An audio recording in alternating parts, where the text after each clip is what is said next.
Boa noite.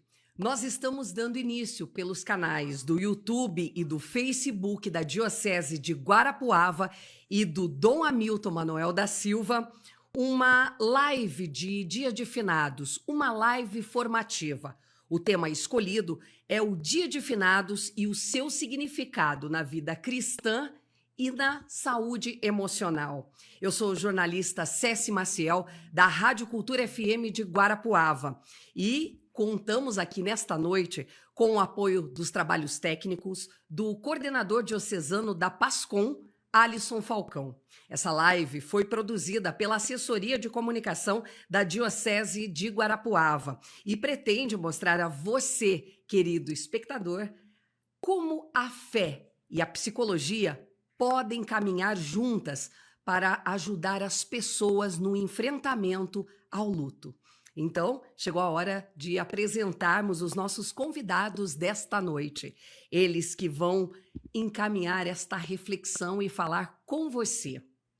O terapeuta, professor Jefferson Soares da Silva, sócio proprietário da Genitora e Consultoria, é doutor pela PUC Paraná, com tese assentada sobre o tema dos lutos. Seja muito bem-vindo. Boa noite, professor Jefferson. Boa noite, Céci. Boa noite, Dom Hamilton. Boa noite a todos.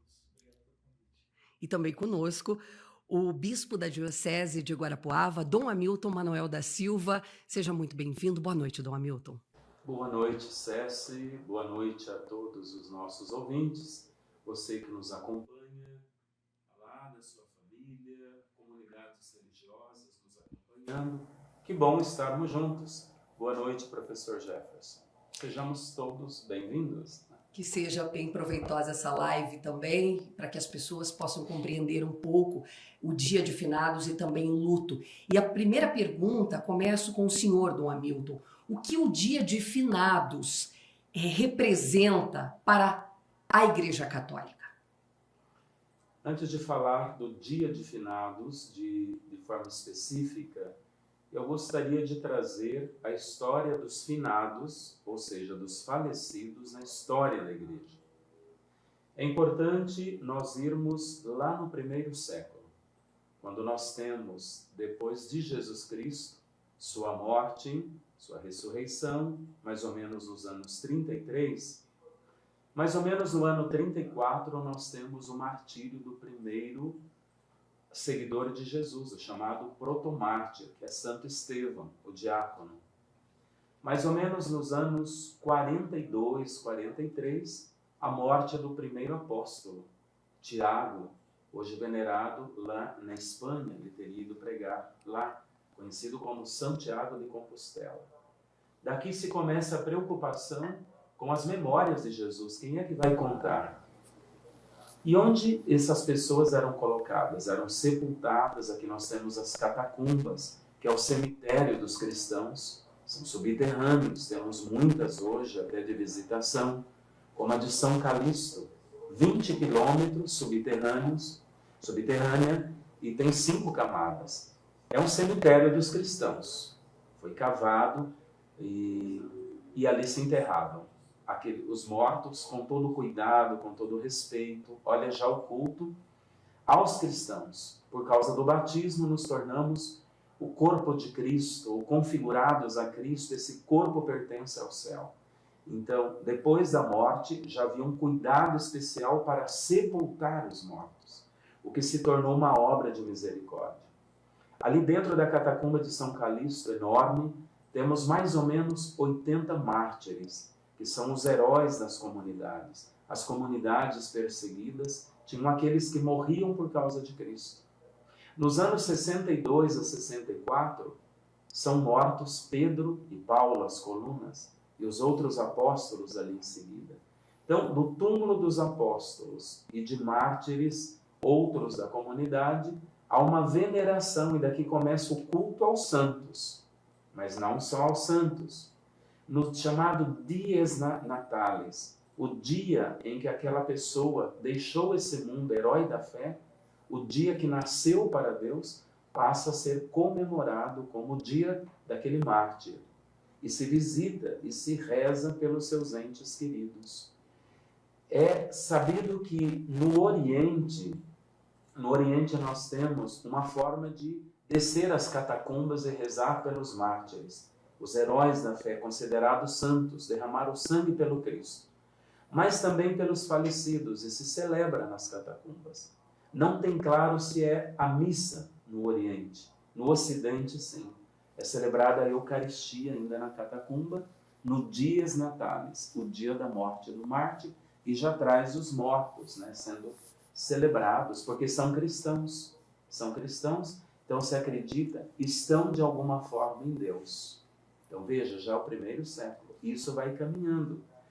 O túmulo dos mártires se torna, então, lugares de peregrinação. Aqueles que não derramam sangue pelo Cristo, como mais tarde Santo Ambrósio, Santo Agostinho, também são venerados os seus túmulos, porque a palavra mártir significa testemunho. Seja ele chamado mártir vermelho, que é o testemunho de sangue, ou chamado martírio branco, ou verde, que é do comum, do dia a dia, de se consumir por Jesus. Assim vai se dando culto aos santos na Igreja Católica, nessa igreja primitiva.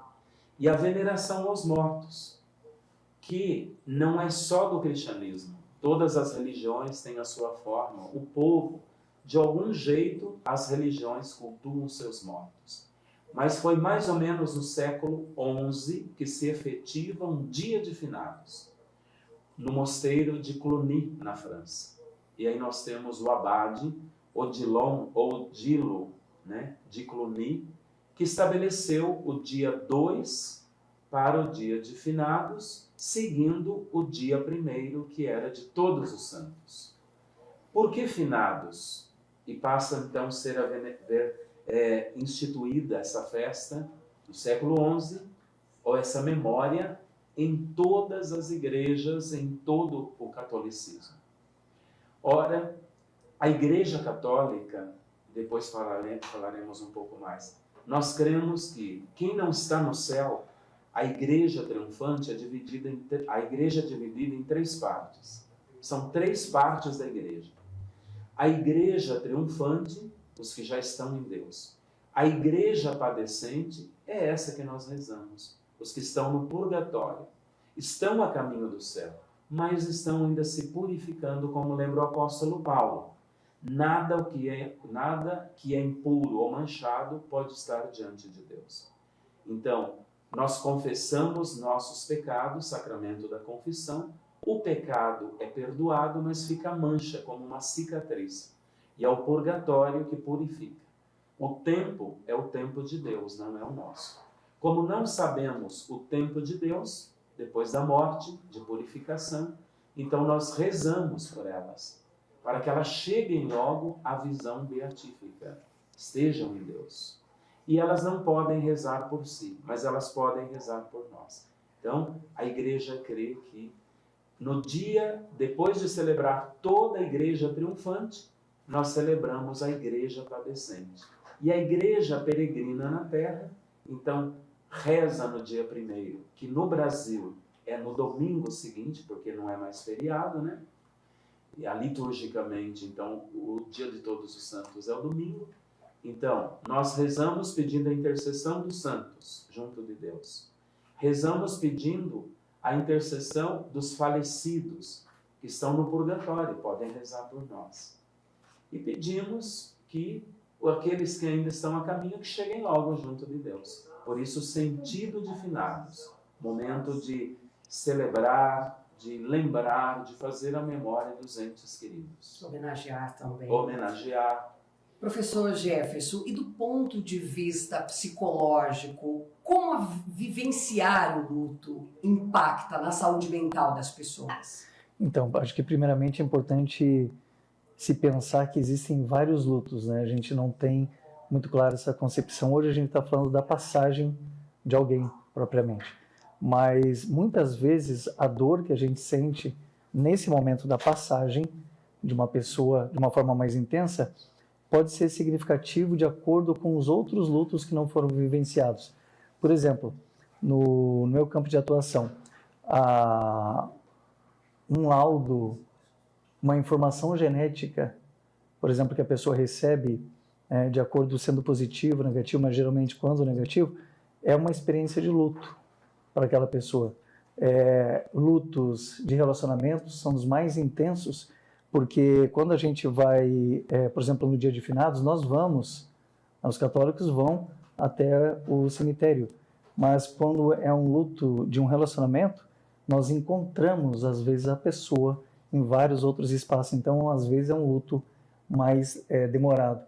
Existem, então, lutos de profissionais, né? As perdas. Então, o luto a gente poderia colocar no sentido de perda. Perda é uma perda negativa, aquela que a gente não aguarda, não espera, ou tem dificuldade para vivenciar.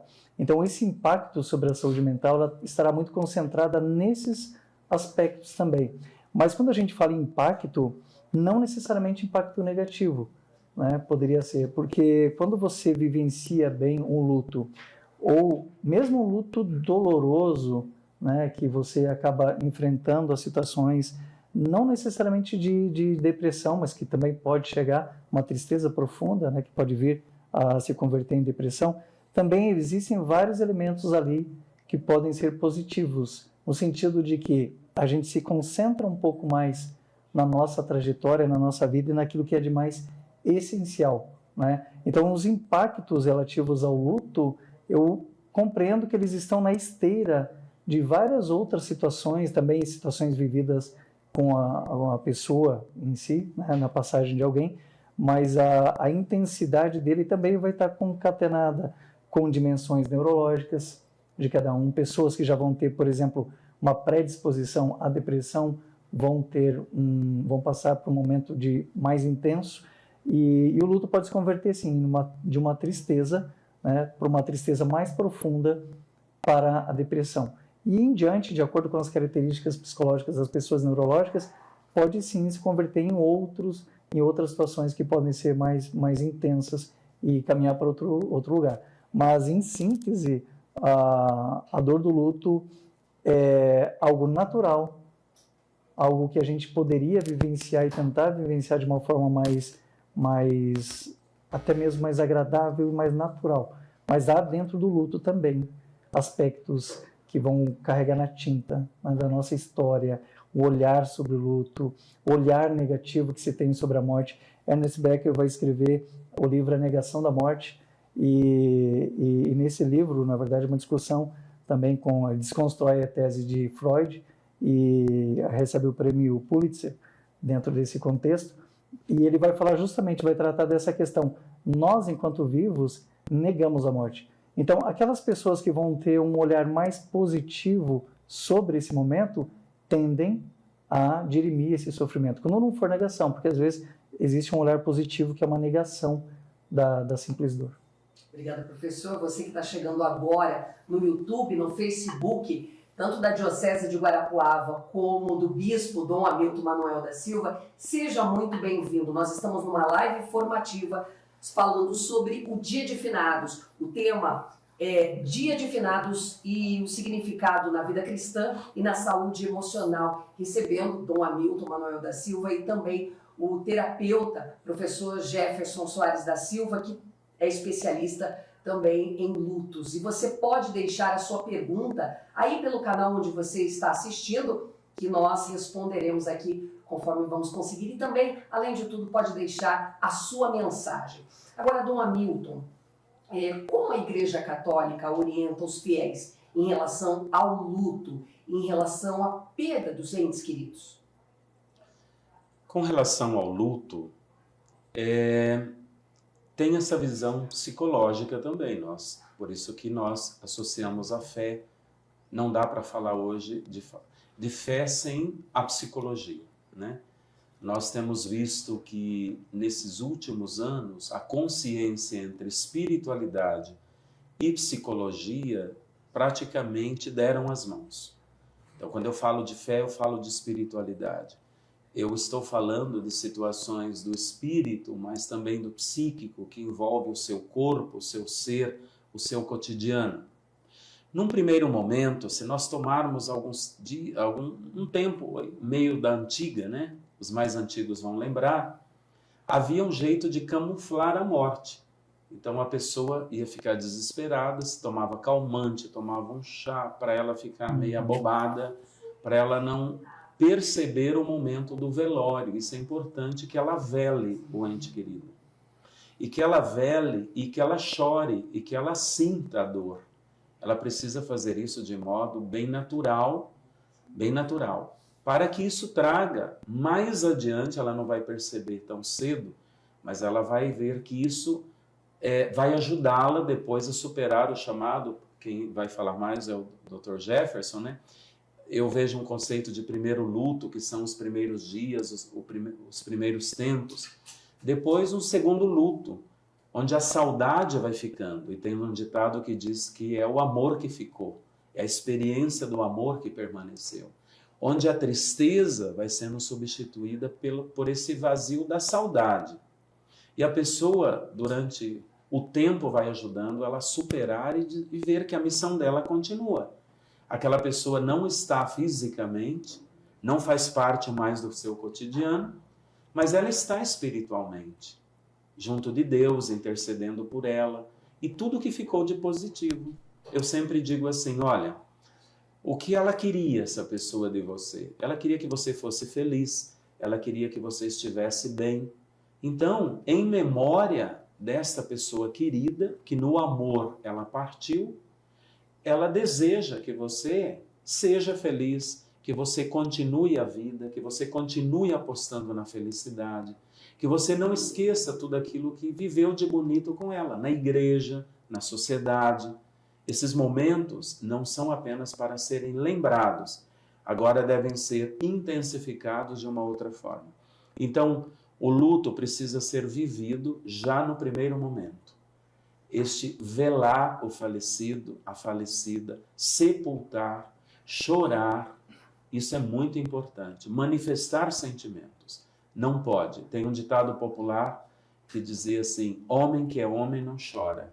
Não, o ser humano tem sentimentos. Carta de São Paulo a Filipenses. Tende em vós os mesmos sentimentos que havia em Cristo Jesus. E Jesus chorou. Chorou a morte do amigo Lázaro. Chorou sobre Jerusalém, que não acolheu sua mensagem. Só 2 vezes? A carta a Hebreus, se eu não me engano, capítulo 4 ou capítulo 2, vai dizer: Jesus Cristo, durante a sua vida terrena, passou dias e dias em orações e súplicas e lágrimas ao Pai que o podia salvar da morte. Então, orações, súplicas e lágrimas foram muitas vezes nas orações de Jesus. Tem mais de 30 citações das orações de Jesus, ou parte da noite, ou a noite toda. Então, Jesus chorou muitas vezes. Os evangelhos marcaram alguns momentos, 2 vezes. E foi um choro normal, ao choro no amigo Lázaro, né, sobre a morte dele. Jesus chorou porque ele amava Lázaro. Marta estava desesperada, foi um choro desesperado. Maria ficou em casa recebendo os pêsames e chorando. Jesus chorou.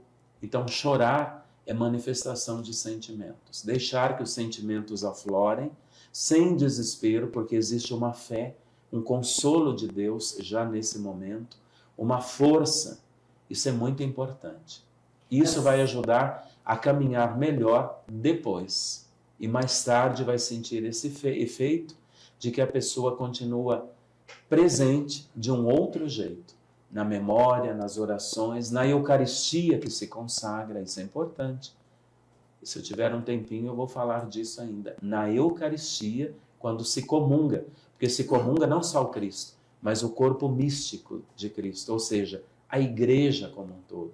Nessas 3 partes, na padecente, na triunfante e na peregrina. Mas eu falo um exemplo bonito depois. Nesta sua fala, o senhor respondeu a pergunta aqui da Sônia Cléria. Ela perguntou se devemos viver totalmente o luto. O senhor respondeu, mas aí eu passo também para o professor Jefferson, porque além dessa resposta, gostaríamos de saber também, professor, vivenciar o luto em quais fases? Quais são essas fases? Eu vou pegar um adendo aqui da fala de Dom Hamilton, no sentido que muito bem colocada, de que nós devemos buscar no processo de luto, vivenciá-lo.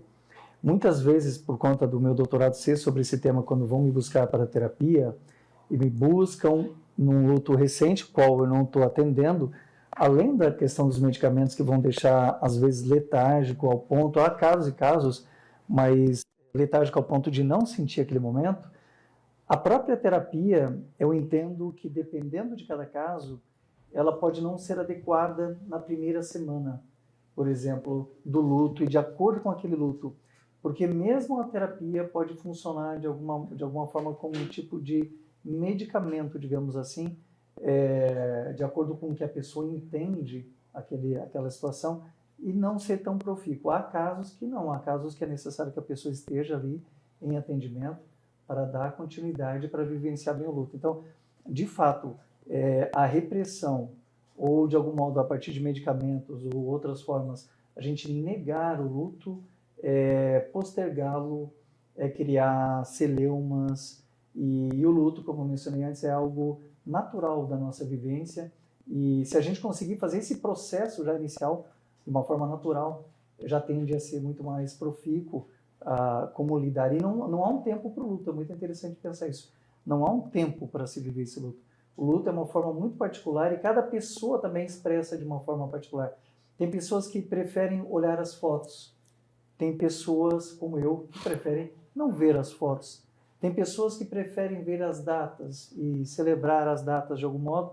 Outras preferem não recordar as datas. Freud vai dizer que não é que nós devemos esquecer as dores, em termos gerais. Não é aí que está a cura, quando a gente esquece, mas quando a gente lembra sem sentir dor.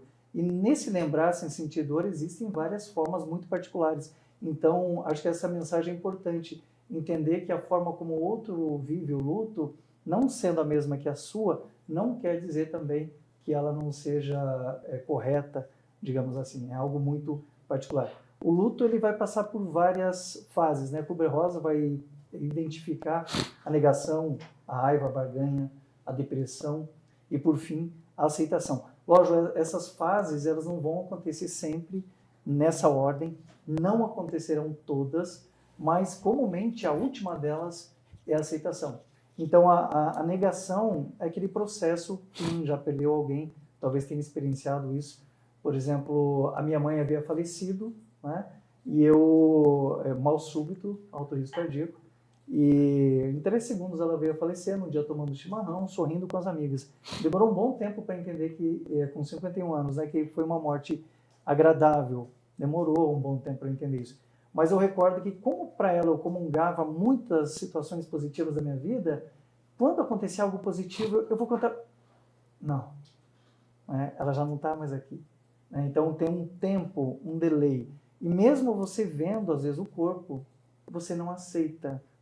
E a negação, ela se dá desse luto em vários aspectos. Por exemplo, alguém quando recebe uma notícia de algum tipo de doença, né, fatal, incurável, por exemplo, a negação que isso vai acontecer. Então, a tendência das pessoas é fazerem todos os procedimentos possíveis para que essa pessoa, em tratamento, permaneça viva. Mas, na verdade, essa pessoa que busca, que luta por isso, ela está tentando evitar um dia se culpar por não ter feito tudo. Então, existem vários processos, várias formas distintas. A raiva é uma dessas formas, aquela indignação por algo que aconteceu, ou mesmo por um luto que principia. A barganha é a barganha com Deus. Quando a gente dialoga com Ele, olha, se eu fizer isso, né, a tal pessoa vai sobreviver, ou então vai voltar à vida.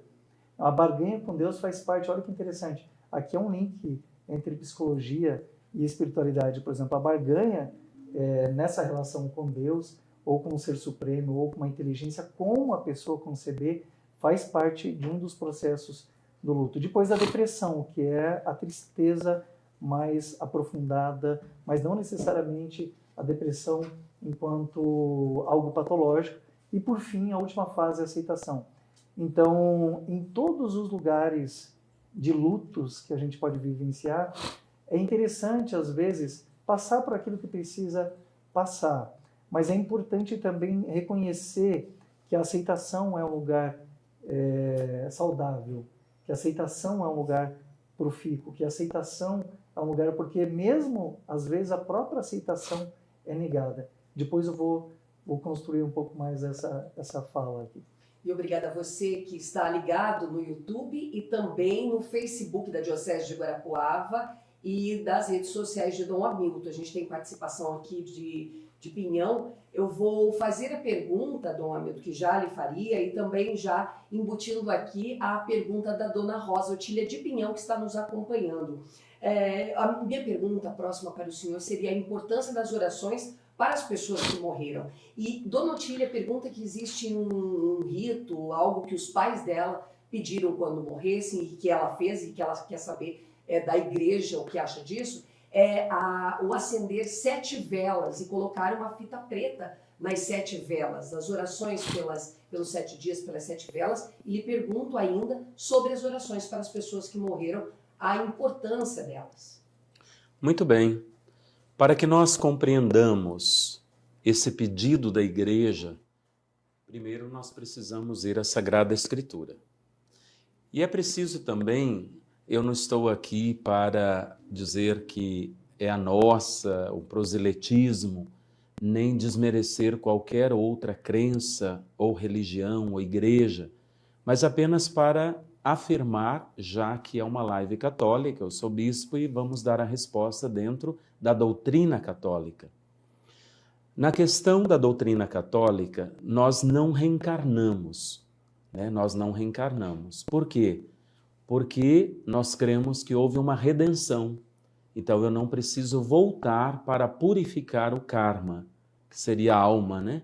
Em outras vidas.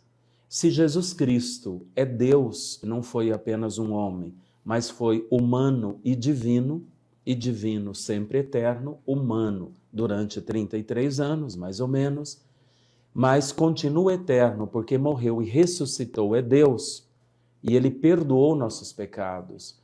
Na cruz, Ele destruiu nossos pecados e ressuscitando abriu as portas do céu para nós. Então nós cremos, como diz a carta a Hebreus, acho que o capítulo 9, vive-se uma única vez, morre-se uma única vez, e depois disso haverá o juízo. Então, não reencarnamos. Tem outros textos bíblicos também que mostram, e nós cremos dessa forma. Então, para nós não há reencarnação, porque a redenção aconteceu. Eu não preciso, então, ir purificando em outras vidas nessa terra. Também nós não temos uma visão como os evangélicos, que interpretam um texto bíblico da forma de que nós ficamos dormindo até o juízo final. Se morre, fica dormindo. Não, nós cremos que quando morremos, tem o juízo particular. Como diz Paulo, é preciso que cada um compareça diante do tribunal de Cristo para ser julgado segundo o bem ou mal que fez durante a terra. São chamados os novíssimos, né? O juízo particular, depois do juízo particular, céu, purgatório ou inferno, né? E depois a parousia no final, que seria o juízo final. Ou seja, nós estaremos em Deus. E o que é o juízo final? O juízo final seria o Cristo total, a conclusão dessa igreja. Eu vou tomar Bento XVI. Foi um grande teólogo, escatólogo. Então ele diz, enquanto há igreja peregrina, não existe ainda a plenitude do céu. Então um dia, quando tudo terminar, que é o juízo final, também nós precisaremos da plenitude. Então, os santos estão em Deus? Estão. Muitos fiéis não estão nos altares, mas passam o purgatório, estão em Deus? Estão em Deus. Mas não há ainda aquela plenitude, porque ainda tem a igreja peregrina aqui na terra. Parte desta igreja ainda está aqui, e nós fazemos parte do todo. Quem está no céu passou pela igreja peregrina aqui na terra, então há uma ligação enquanto há igreja peregrina. É preciso que o todo agora se desfaça no Cristo total e Cristo reine como o Senhor do céu e da terra. Assim sendo, nós cremos então que depois do juízo final, nós rezamos por aqueles que então estão a caminho, que é o purgatório. Nós afirmamos isto no livro de Macabeus, no segundo livro de Macabeus. Como os protestantes evangélicos, eles têm uma Bíblia menor, com menos livros, 66 livros, nós temos 73, então eles não têm o livro de Macabeus. Para nós ali está o grande salutar conselho, orar pelos vivos e pelos mortos. Ali temos Judas Macabeu, que fez coleta e ofereceu sacrifício pelos falecidos. Então, é um santo e salutar pensamento, orar pelos vivos e pelos mortos. O sacrifício nosso é a Santa Missa por excelência, que é o sacrifício de valor infinito, de intenção infinita, que é a imolação do Cristo pelos nossos pecados, e essa atualização se dá em cada missa, porque é um memorial, não é só uma lembrança. É a atualização pelo dom do Espírito Santo. Por isso o padre invoca o Espírito Santo. Então, cada missa é um sacrifício incruento de Cristo, não há derramamento de sangue, mas há de novo a renovação dessa salvação. Então, por isso oferecemos a missa de valor infinito.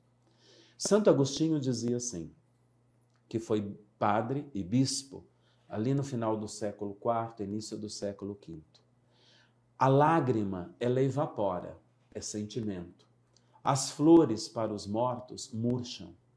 A vela vai lembrar a fé, e eu já entro na pergunta, e lembra que nós queremos um caminho de luz, estar na luz que é Cristo, a luz do mundo. Mas o que Deus acolhe mesmo são as orações. As orações que ajudam a abreviar, vamos dizer assim, ainda mais com indulgências que a igreja concede, para que logo estejam face a face com Deus no paraíso e saiam logo do purgatório. Esse logo, no tempo de Deus, não sabemos o tempo, já que para Deus, um dia é como 1000 anos é como um dia, diz a carta de Pedro e diz o salmista.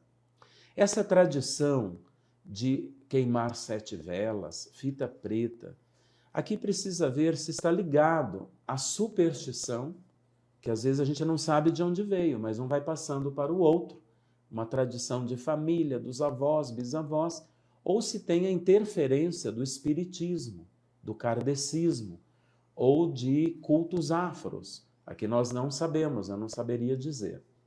O mais importante não são as flores que se levam, repito, não são as velas que se queimam, mas são as orações que eu ofereço e de modo muito, muito especial, por excelência, o santo sacrifício da missa, que é Cristo. Ele é o sacerdote na pessoa do padre que consagra, e ele é a vítima que se oferece para o perdão dos pecados e a vida eterna para todos nós. Algumas pessoas, como a Ivone Dangui e a Sandra, estão em dúvida e perguntando, eu acho que é pertinente aos dois, ao Dom Hamilton e também ao professor Dr. Jefferson, sobre o tempo de luto. Existe um tempo que devemos ficar em luto, principalmente para aqueles que são mais próximos, a morte dos nossos familiares mais próximos, amigos mais próximos? Existe um tempo para isso?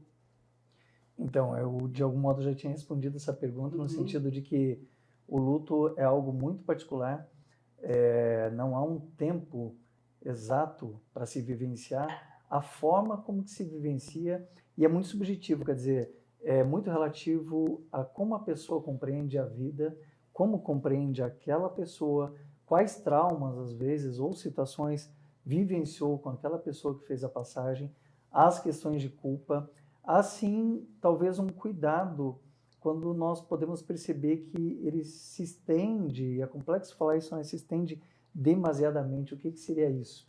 Né? Eu vejo que há um problema quando nós podemos estabelecer datas e períodos por conta de alguma situação ou até por alguma questão de tradição mesmo, de tentar estabelecer. Mesmo assim, é a subjetividade da pessoa, tem que ser respeitada, mas há formas de se perceber o luto de um modo que pode também se estender demasiadamente, ou se tornar, eu quero responder essa pergunta concatenando aqui com o fato da aceitação, né, em outro momento, eu quero finalizar ela nesse lugar, assim, que na verdade o luto não tem um tempo, mas nós podemos sim, de fora, às vezes analisar que a forma como a pessoa está agindo está gerando nela mais sofrimento, mais intensidade, ao ponto de não aceitar essa passagem, no final das contas. E como a espiritualidade pode ser uma aliada? Então, aí quando a gente fala espiritualidade, primeiro, mesmo aqui estando no ambiente católico, né? Que espiritualidade ou qual espiritualidade? E quando eu falo isso, também um ambiente subjetivo da pessoa. Como que a pessoa entende a espiritualidade? Ela tanto pode te conduzir para um caminho de paz, de sossego, de aceitação, como ela também pode conduzir para um lugar de repressão, de trauma e de medo. Mas pensando na forma mais positiva, digamos assim, e a mais comum, eu imagino, acho que a grande contribuição é o aspecto da transcendência. É o aspecto da transcendência, no sentido de que nós, sim, em algum momento, poderemos nos encontrar com essa pessoa, com a alma, com o espírito dessa pessoa. Então, dentro desse lugar de transcendência, porque nós temos uma dificuldade muito grande, todos nós.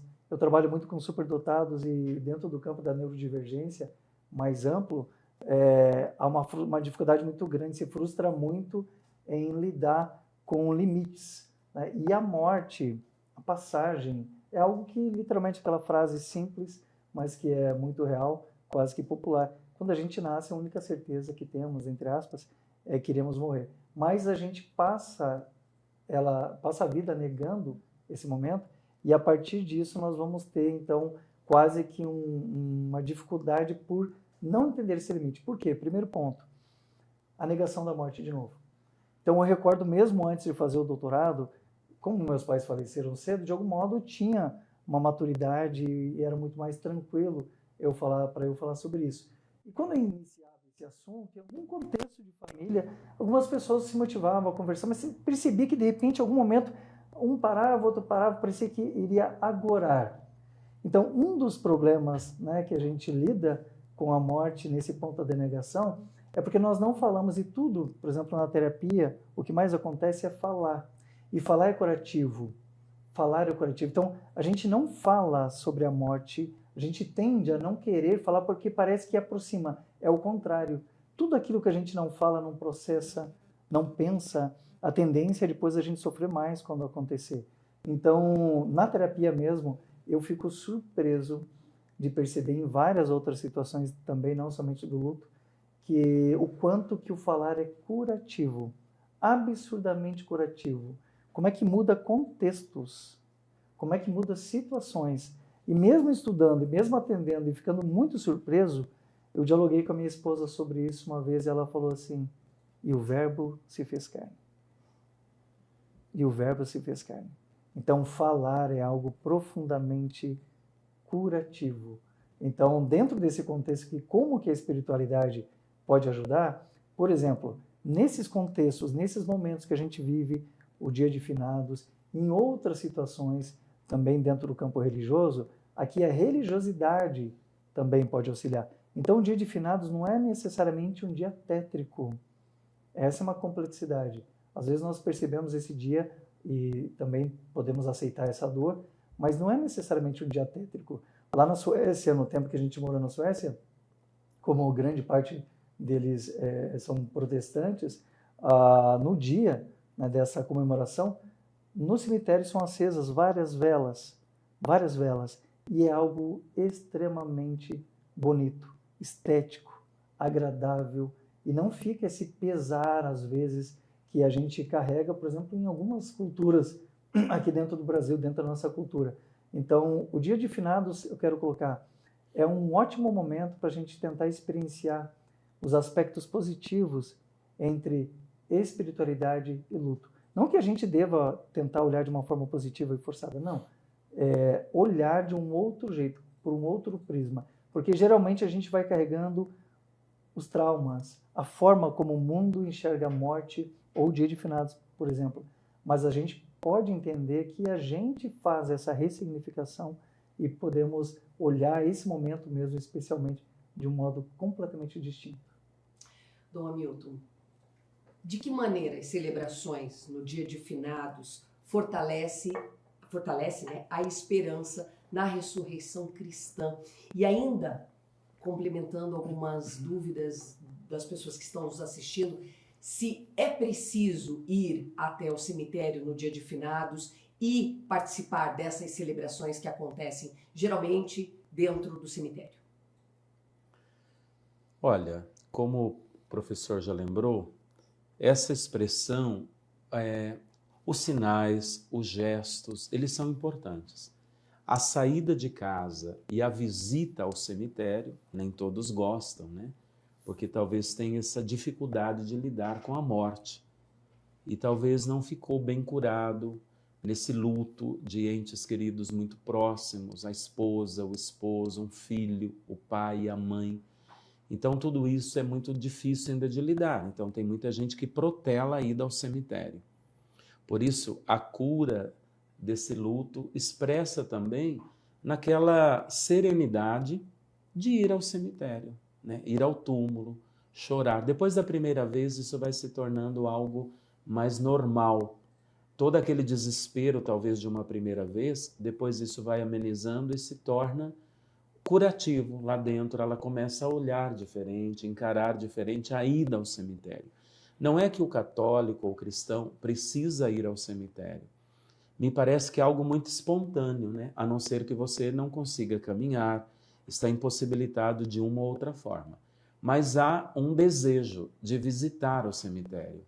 Parece que é algo lá profundamente que, se você não for, deixou de se encontrar de um jeito diferente com o seu ente querido. Parece que é um encontro. Quando você sai do cemitério, há uma sensação, às vezes, de tristeza, mas se aquilo já foi bem trabalhado em você, esse luto, você sai com uma leveza de um dever cumprido.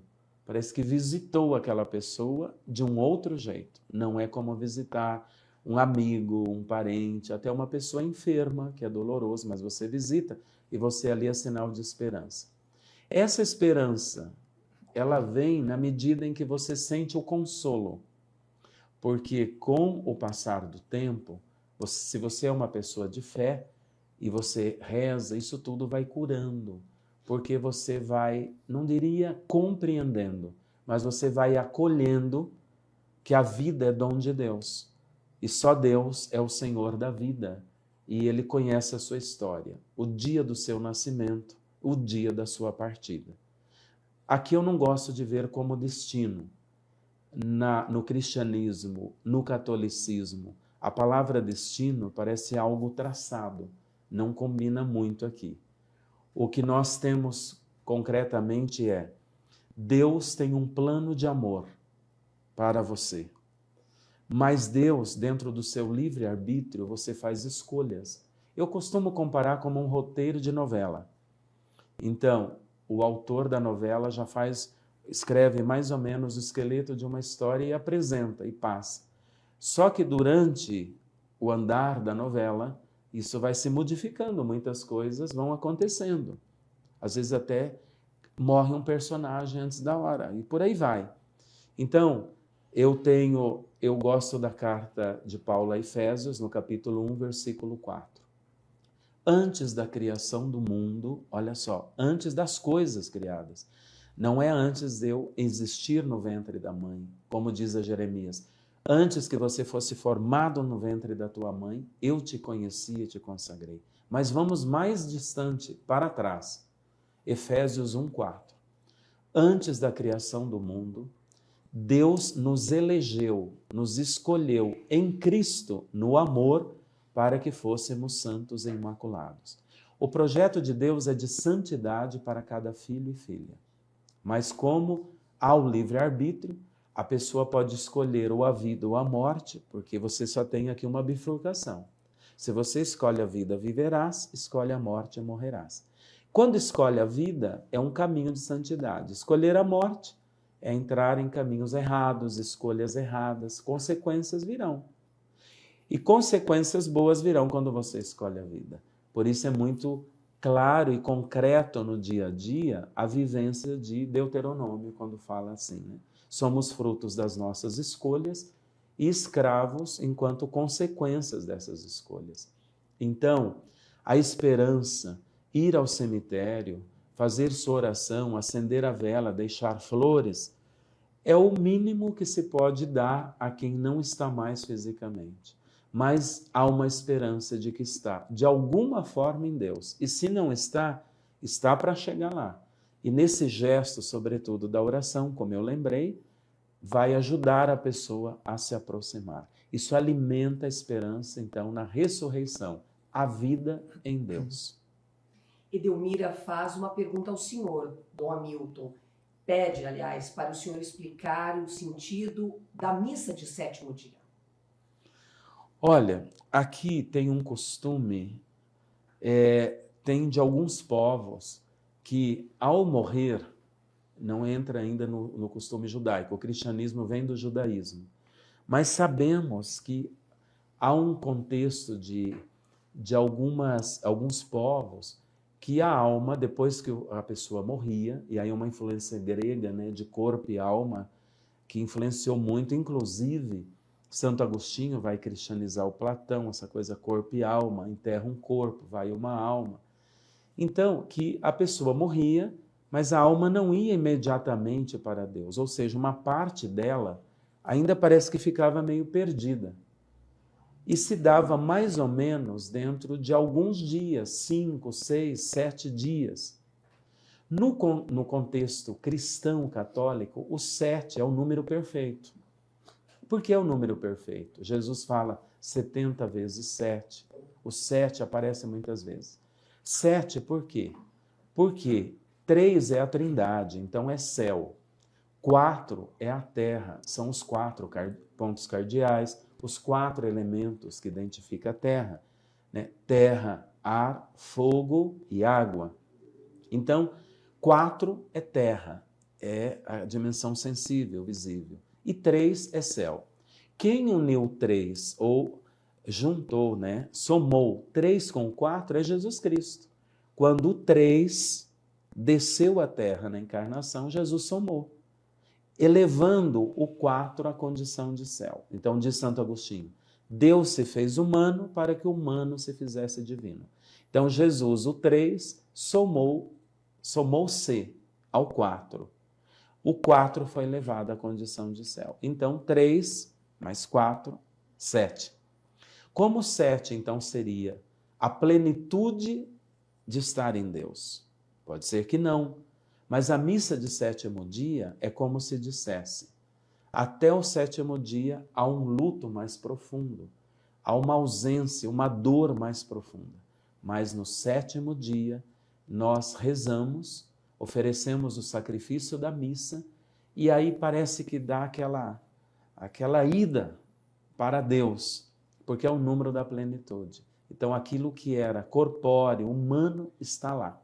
E eu vou trazer a linha da parapsicologia, né? Eu fiz parapsicologia com o Padre Quevedo e tenho especialização. Então, vamos tomar uma coisa concreta. Talvez eu vá assustar agora, né? Olha, pela ciência, nós morremos, é a morte clínica. Só que as células, elas vão morrendo. Nós sepultamos uma pessoa com muitas células vivas. E mais ou menos o prazo de a última célula, ela já não existir mais viva, é mais ou menos entre os 19 a 21 dias, vamos fechar 21 dias. Então, nós somos sepultados vivos, não enquanto vivos seres viventes, mas com células vivas. Elas vão apodrecendo a cada dia. E se nós tomarmos os casos de revitalização, não é ressurreição. Jesus não ressuscitou Lázaro, revitalizou Lázaro, porque um dia Lázaro voltou a morrer. Jesus é uma forma de dizer ressurreição. Jesus não ressuscitou o filho da viúva de Naim, ele revitalizou o jovem. E é só Deus que pode trazer a vida, só Jesus. Aqui é Jesus que é Deus, trazer a vida novamente. Lázaro tinha quase 4 dias de morte. O filho da viúva de Naim, uns 2 dias. Veja só. Na história da igreja, a santa que conseguiu trazer, vários santos, como diz o Padre Quevedo, parece que tinham um poder com Deus aqui. São João Bosco, Dom Bosco, revitalizou um menino do oratório dentro do caixão, que ele não tinha confessado. Só confessava com Dom Bosco. Dom Bosco veio e disse, ele se confessou? Disse não. Ele foi bravo e foi até o caixão e disse, levanta e venha confessar. E disse que o menino do oratório foi revitalizado, levantou-se, em nome de Jesus. Santa é chamada Santa, deixa eu ver que me fugiu o nome dele, Santa Mariana de Jesus, no Quito. Ela revitalizou um sobrinho com quase 6 dias de morte. É o caso mais longo de revitalização. Então, São Vicente Ferrer revitalizou também uma criança que foi morta e servida para comer. Quando ele soube, ele, em nome de Jesus, ele rezou e pediu que voltasse. A criança parece que voltou do nada e foi recomposta, porque ela foi morta e oferecida para alimentação. Tem essas coisas aí que se estuda, né? Então, nunca se encontrou na história alguém que fosse revitalizado até 7 dias, 8 dias. Então, confirma até na parapsicologia que num caso de revitalização, invocando, olha um santo aí de fé, poderia até trazer alguém nesses 7 dias para a vinda. Depois, até Deus respeita que células já não são possíveis mais, são algumas que não tem como refazer uma vida até no milagre da revitalização. Esse assunto dá uma outra live. Da outra live, para a psicologia. Eu quero lembrar vocês que sábado, dia 2, depois de amanhã, todos os cemitérios da cidade de Guarapuava terão as celebrações. Às 8 horas, no cemitério central, a celebração será presidida pelo nosso bispo Dom Hamilton, 8 da manhã, mas teremos às 9, às 10h30, às 5h30 da tarde. É só você procurar saber sobre o cemitério onde estão os seus entes queridos e buscar o horário. Professor Jefferson, existem estratégias que as pessoas podem adotar para lidar melhor com o luto? Então, eu gostaria de citar uma estratégia que é fundamental, tanto para quem está vivenciando o luto, quanto para quem tenta acolher o luto. E eu vou trabalhar com memória episódica, trazendo uma situação real, muito recente, na família. Um parente muito querido nosso veio a falecer, e foi o único dia, até então, do meu trabalho que eu abri mão daquele dia de trabalho para acolher a família, e especialmente os mais próximos. E foi muito interessante que valeu todo aquele momento quando eu vi alguém se aproximar da minha tia, uma pessoa muito aparentemente inteligente, num contexto de querer ajudar, de querer auxiliar. Ela chega e abraça a minha tia e diz: você tem que ser forte. E essa senhora sai. Quando essa senhora sai, eu me aproximo de minha tia e digo: você não precisa ser forte. Você não precisa. Nós, do entorno, estaremos e seremos fortes contigo, por você. Então, essas expressões que muitas vezes as pessoas acabam utilizando, pensando que estão fazendo um bem, gerando um bem, quando eu vou acompanhando uma família que há alguém que está adoentado e se encaminha para esse momento, eu já vou auxiliando nesse lugar. Não, você não precisa ser forte. Não necessariamente que você não precisa, que você tem que se lançar ao abismo da dor e tudo mais. Não, mas você não precisa ser forte. Aquelas expressões: agora você é o homem da casa, agora você é o responsável por isso, são absurdamente marcantes e traumatizantes, transformam a vida das pessoas comumente, não sempre, mas comumente de forma negativa. Assume-se um peso, a vida se torna um peso. Depois, a posterior família daquela pessoa se torna também um peso, uma exigência, uma responsabilidade que conforma a própria trajetória da pessoa. Por quê? É um momento tão intenso, a pessoa está tão vulnerável, tão aberta, que uma palavra dessas entra no íntimo dela, na sua psique. E às vezes há um trabalho lento, orgânico, para se dirimir, para se curar um lugar desses de tanto adoecimento. Outra questão que agora eu coaduno aqui com a aceitação, atendendo pessoas em luto, há uma dificuldade, eu já passei por isso também, em se alegrar. Você está vivendo o luto, só que em determinado momento você se contenta com uma situação, com outra, e você está saindo do luto. E você sente que não pode fazer esse movimento. E aqui, então, a pessoa ainda não aceitou, porque ela não entende que ela pode ser feliz ou estar feliz. Ou a família cobra também, né, professor? Também a sociedade cobra. Sociedade. A sociedade cobra. Nossa, já está indo numa festa, nossa, já está indo fazendo o seu lazer, nossa, já está fazendo tal movimento. E, na verdade, a pessoa também, esse é um lugar daquela pergunta, quanto tempo é o tempo correto para o luto? Então, a própria sociedade ou a própria família pode alongar o luto. Então, é interessante a gente perceber qual a estratégia, como eu me sinto. E Dom Hamilton citou algo bem interessante. É uma forma que eu ajudo as pessoas a pensarem, se você tivesse partido, você gostaria que os seus ficassem deprimidos, depressivos, não estivessem indo ao trabalho, outras situações? Como seria isso? Não, eu gostaria então. É assim que pensam também sobre você, nesse sentido, né? Porque, na verdade, a gente olha pelo olhar do outro, mas é a gente que está olhando, é a gente que está pensando. Então, essa seria uma estratégia fundamental no sentido, duas, né? Fundamental no sentido do momento do luto específico ali, recente, e no decorrer dele. Então, algumas pessoas sentem muito que poderiam ter feito alguma coisa. Tem uma psicanalista que eu atendo, e essa semana faleceu um colega dela, e ela foi rever as mensagens, ela viu que ela não respondia muito. Ele sempre que buscava, ela respondia, depois ele buscava de novo, e ela se entristeceu com essa situação. Só que, na verdade, como que eu ajudei ela a pensar? E eu digo isso para aqueles que atendo.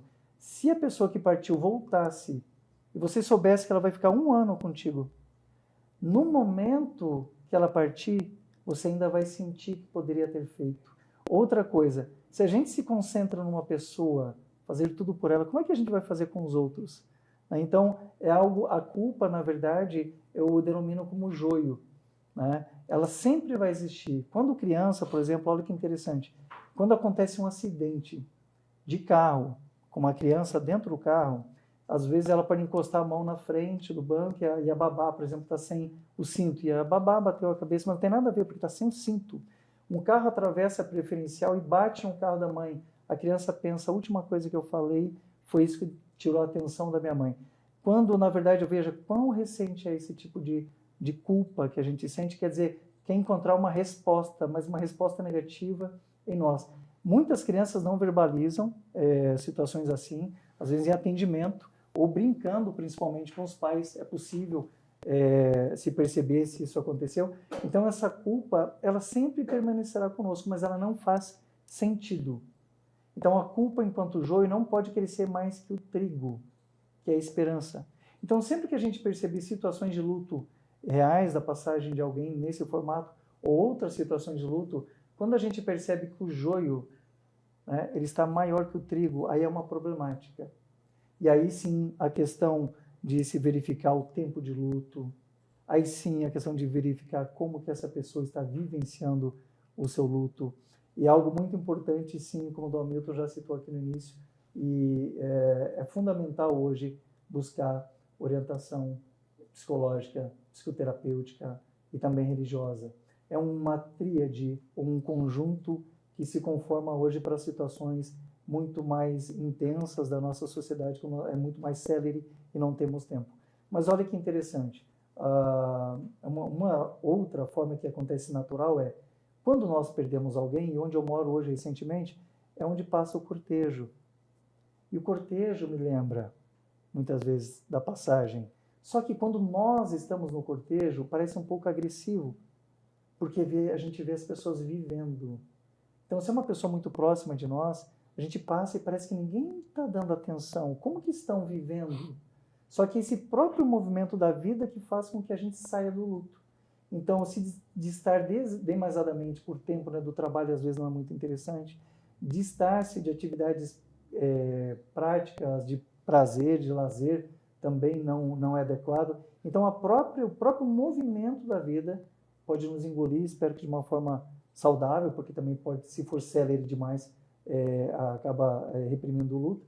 E nesse contexto a gente vai voltando à vida. Então, uma estratégia, buscar lugares, ambientes e pessoas que vibrem positivamente. Há uma vibração, um ponto. É muito importante pensar desde agora na nossa vida, porque o luto a gente vive olhando para a vida, tá? Que pessoas que te fazem vibrar? Que situações positivamente que te fazem vibrar? Que lugares, que trabalhos, que ambientes te fazem vibrar? Quanto mais a gente permanecer próximo dessas situações que vibram, não necessariamente as situações que fazem a gente vibrar são positivas. Eu fiz um movimento que raramente eu posso fazer, eu tenho uma demanda muito alta de trabalho e não tenho esses espaços, mas recentemente eu vim aqui no São Vicente visitar um ex-paciente que aparentemente estava próximo da sua passagem. Hoje eu recebo uma mensagem que ele está saindo, né, do hospital e numa idade já avançada, e recebi ele, muito interessante que recebendo ele me via muito esse lugar, né, também de alguém que se prepara para a sua passagem. E dentro desse contexto, visitando-o, né, eu vibrei positivamente dentro do hospital com alguém que aparentemente se aproximava de sua passagem.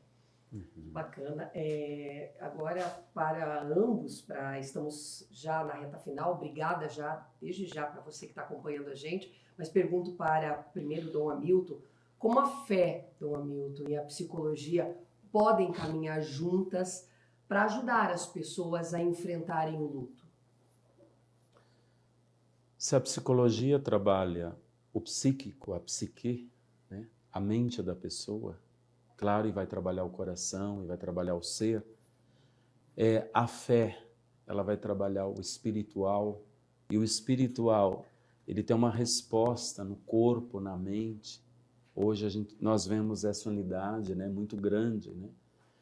A fé, ela ajuda você a dar saltos. E dar saltos aqui é ir além de um túmulo que você sepultou uma pessoa querida. Você precisa ir além. E a fé, o ano que vem nós estaremos aí falando muito da esperança. Papa Francisco, que bom, ele trouxe o tema Peregrinos da Esperança. É esse trajeto, é esse caminhar.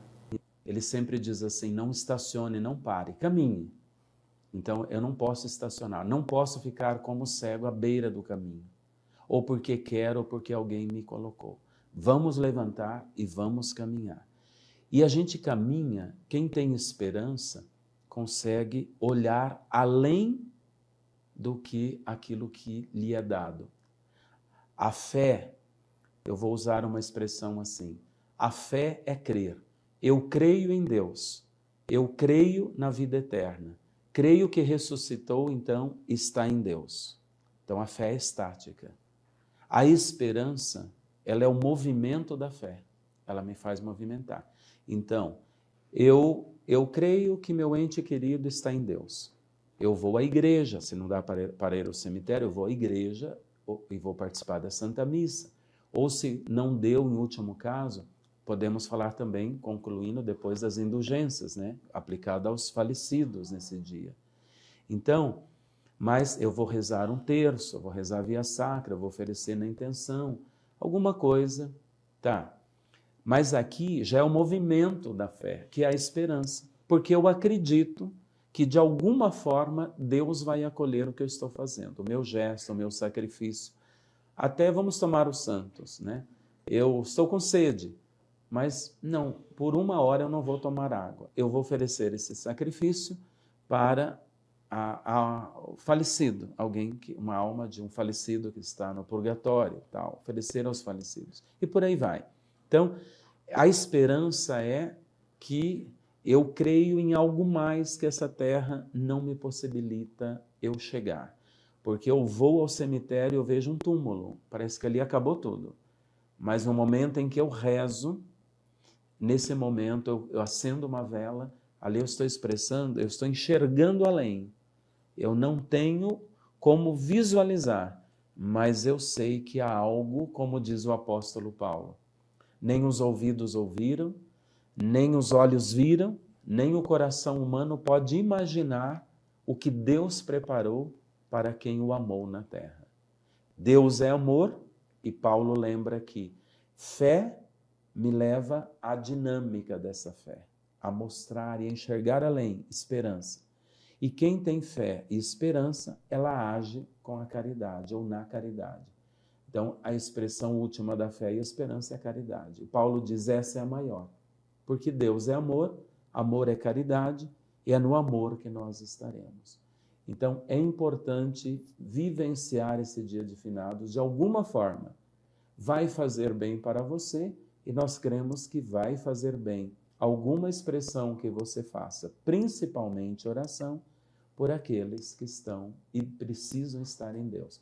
E se já estão em Deus, Deus é que sabe, isso volta para você, em forma de bênçãos, né, de consolo, de paz. Faz bem em todos os sentidos. Professor Jefferson, como então? Eu gostaria de trazer uma imagem que é muito real. Viktor Frankl, que desenvolveu a logoterapia, muitos pensam que ele construiu a tese dentro do campo de concentração, mas na verdade ele já desenvolvia. Quando ele vai para o campo de concentração, ele percebe nesse lugar que é tétrico, que não tem alimento, não tem banho, né? As pessoas sabem que vão caminhar para a câmara de gás, mas nesse lugar tétrico, ele percebe que as pessoas que ficam olhando para a câmara de gás, no sentido pensando, cometem suicídio. Um outro grupo desenvolve depressão. E um outro pequeno grupo que olha para pequenos sentidos, pensem, naquele lugar, essas pessoas sobrevivem, dentre elas, ele, né? Então, em qualquer situação, isso pode parecer meritocrático, não é isso que eu gostaria de trazer. Em qualquer situação difícil da nossa trajetória de vida, sempre há uma opção. E dentro desse campo mesmo da depressão, quantas pessoas que eu atendi com essa simples frase retornam na outra semana, Jefferson, eu estou olhando para os pequenos sentidos. E é fantástico. E uma coisa, dentro desse contexto, a vida é ordinária. A vida é simples. A vida não é extraordinária. Só que, quando a gente olha para os pequenos sentidos dela, a gente entende o extraordinário.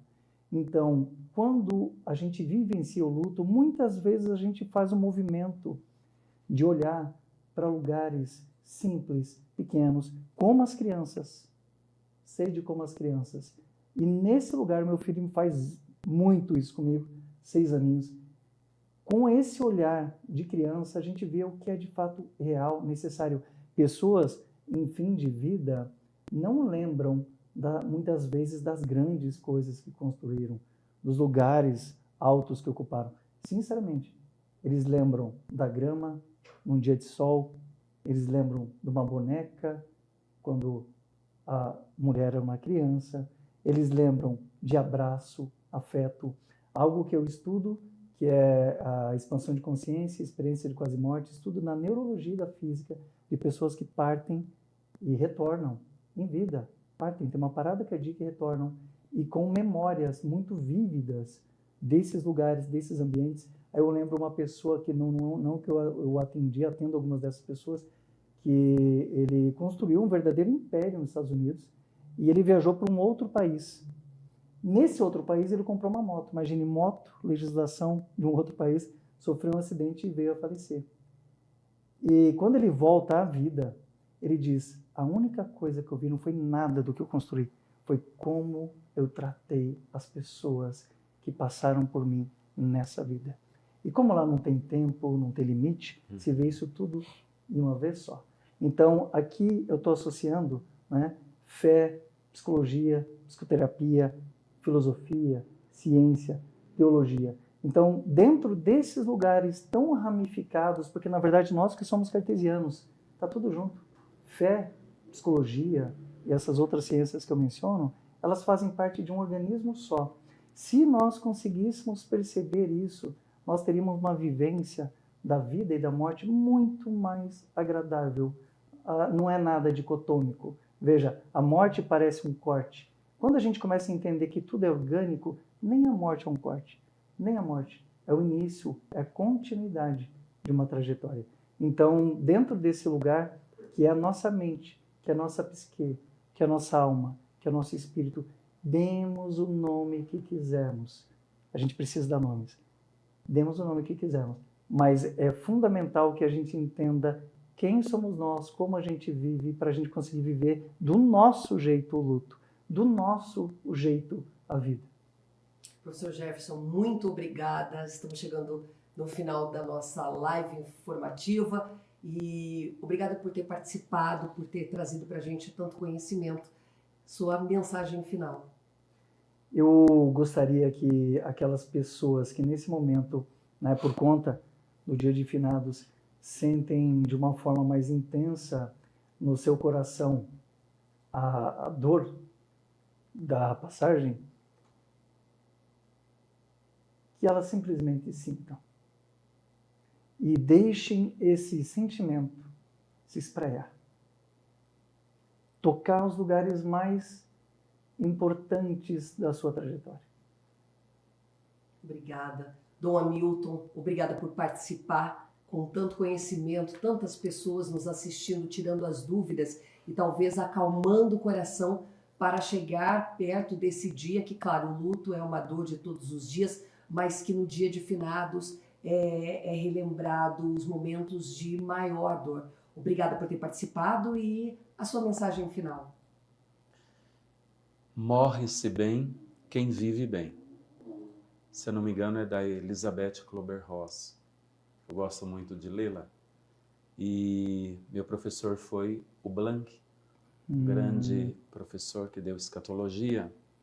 E ele usava muito a Elizabeth Kübler-Ross, né? Quem vive mal, morre mal. Entra essa questão da culpa, entram remorsos e tantas situações no final da vida. Então fica muito difícil essa partida. Viver bem, morrer bem, para estar bem no sumo bem, que é Deus, e nós cremos.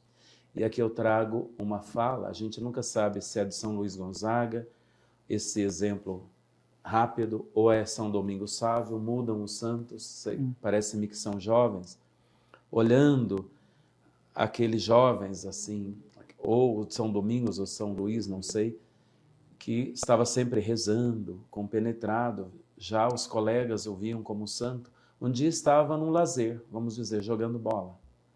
E aí disse, vamos tomar São Domingos. Domingos, se um anjo chegasse agora e dissesse, você vai morrer agora, o que você faria? Ele disse, eu continuaria jogando bola, continuaria brincando. Então, pensaram que ele diria, eu vou para a capela rezar, me preparar. Mas quem vive preparado para esse encontro com Deus?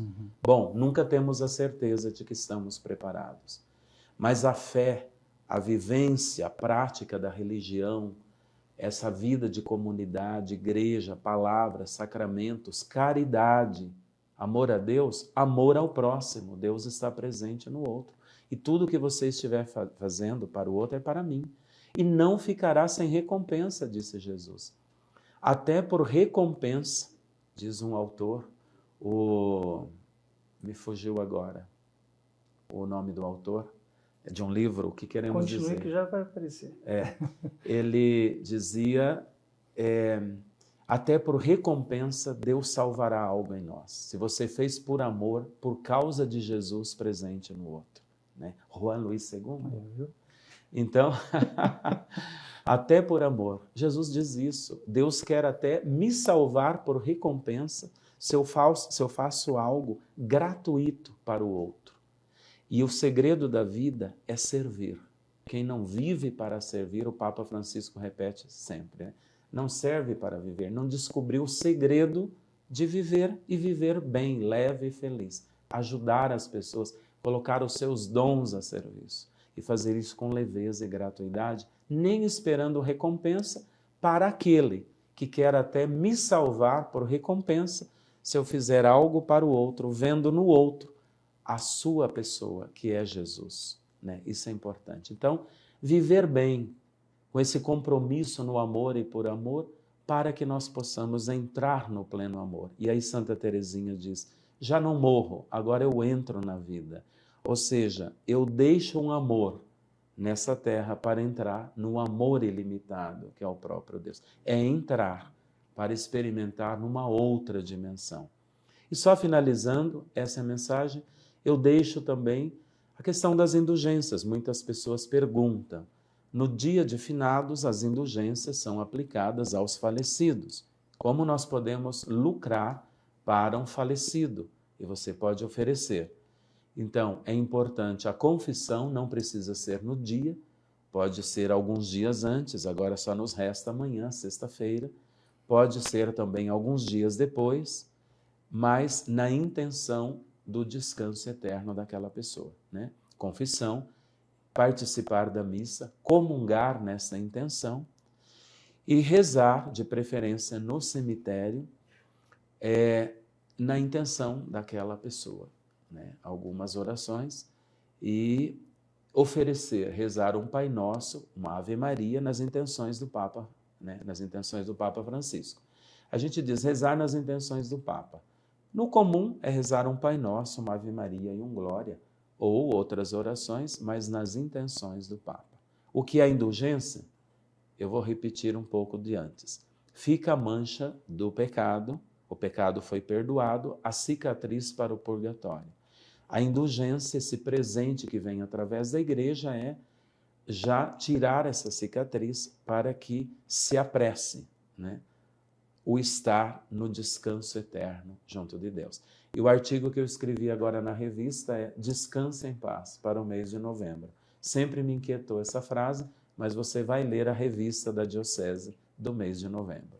Ceci, se possível, eu gostaria de fazer uma última fala do Amito, se possível.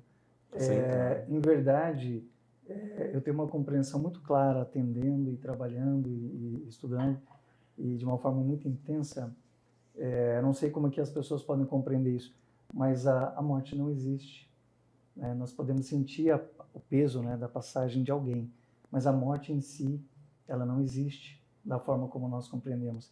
E sem reprimir isso, compreendi agora recentemente, fazendo uma caminhada aqui na Lagoa, estou morando aqui próximo agora, e de manhã, 5h20 da manhã, 5h30 eu estava ali caminhando, e eu trabalho muito com várias situações, mas muito com superdotados, e eu fui desenvolvendo um conceito de dilema. Eles entram muito em dilemas, todos nós entramos, e nesses momentos de luto, muitos de nós entramos em dilemas. Eu estava vivenciando um dilema, e olha que interessante, mesmo no momento de luto, nós podemos ter consciência, sem negar, sem reprimir, nós podemos entrar no problema, literalmente, alguma coisa que vai ser muito mais dolorosa, de culpa, por exemplo, ou nós podemos simplesmente sobrevoar, olhar por cima, ter uma visão mais integrada daquela situação e não necessariamente mergulhar numa dor que não é necessária ou numa dor que não vai converger, né, ou convergir para um lugar que seja de saúde, um lugar que seja profícuo mesmo para a saúde mental. Obrigada, professor Jefferson. Obrigada, Dom Hamilton. Nós chegamos ao fim dessa live sobre Dia de Finados e o significado para a fé cristã e para a saúde mental. E eu convido você para estar conosco sempre nas redes sociais da Diocese de Guarapuava e também na rede social do Bispo Dom Hamilton Manuel da Silva. Convido você também para estar sempre ligado nas lives que são propostas aqui pelas nossas redes. Muito obrigada pela participação. Essa live foi promovida e organizada pela Assessoria de Comunicação da Diocese de Guarapuava, juntamente com a PASCOM. Agradeço a todos os envolvidos, a você uma excelente noite e até a próxima.